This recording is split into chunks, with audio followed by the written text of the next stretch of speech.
What's that sound? It's For Amusement Only, the EM and Bingo Pinball Podcast. Welcome back to For Amusement Only. This is Nick Baldridge. Last night I mentioned that I was going to use Varathane as the medium of choice to restore the playfield in my 1956 Valley nightclub.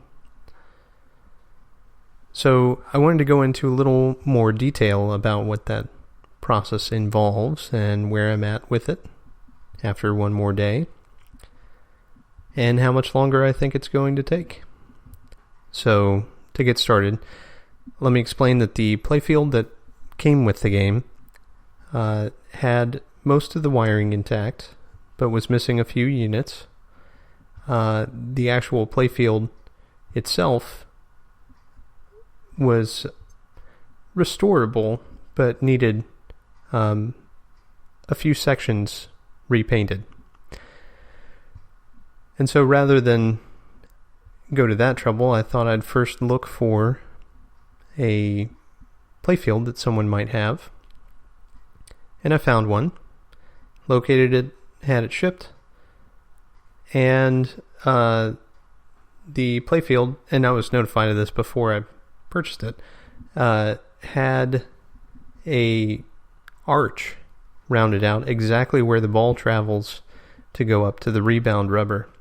And in fact, it follows the profile of the surround all the way up from the top of the shooter lane to the rebound rubber itself.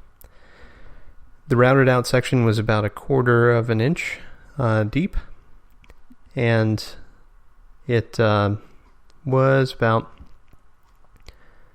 maybe 3/4 of an inch wide, and it curved in this arc, just a perfect curve.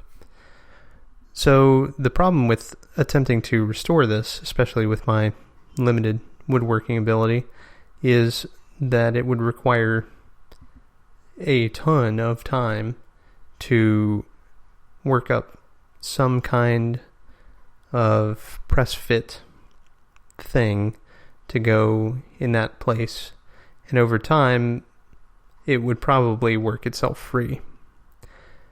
So again, I talked with my buddy Steve Smith here, and he is a woodworker, and so I asked him what he would do, and he said, use the original playfield. So, now, I will say that the ink that is screened on this replacement playfield was incredibly vibrant and intact, so I did want to use it if I could. So I went through the trouble of doing the playfield swapped over the remaining harness that was on the original, and moved over all the associated hardware. Located and purchased the remaining hardware that needed to go in the game, and installed that the other night, and that's what made the game run in the first place. So where I was at, though, is you would shoot a ball up the shooter lane, and it would smack into the rebound rubber and stop because it couldn't get out of the channel that was cut in the playfield. Now, this channel, interestingly enough, happens to have routed out the serial number in the playfield, and I suspect that was intentional. I can't imagine that it was not. So the reasons for this are likely due to legal influence. I'm not sure exactly why, but it's pretty interesting, because then you'd have to repair it after all. It seems like it would be easier to modify the serial number than it would be to destroy it entirely. So, here I was left with this thing.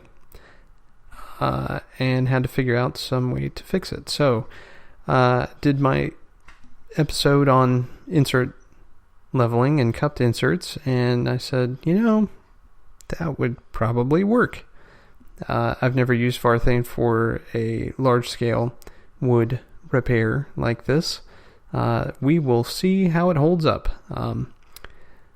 So as of this evening, when I'm recording this, I have done 4 separate coats in the Varathane. And at this moment, the 5th is in place, and it is working on drying. It takes several hours to dry. Now, the way that I applied it into the routed out area was to take a baby medicine dropper, not an eyedropper, but the larger medicine droppers that you would give to a child that lets you squirt it into their mouth. And filled that up quite a ways with the Varathane, and then I squirted it into the routed out area. Now, I did this intentionally only up to the edge. I tried not to let any get outside of the edge there. Again, I'm not trying to clear coat the entire playfield, merely just this one area, build it up so that a ball can travel over it without destroying whatever substance that I put in there. So,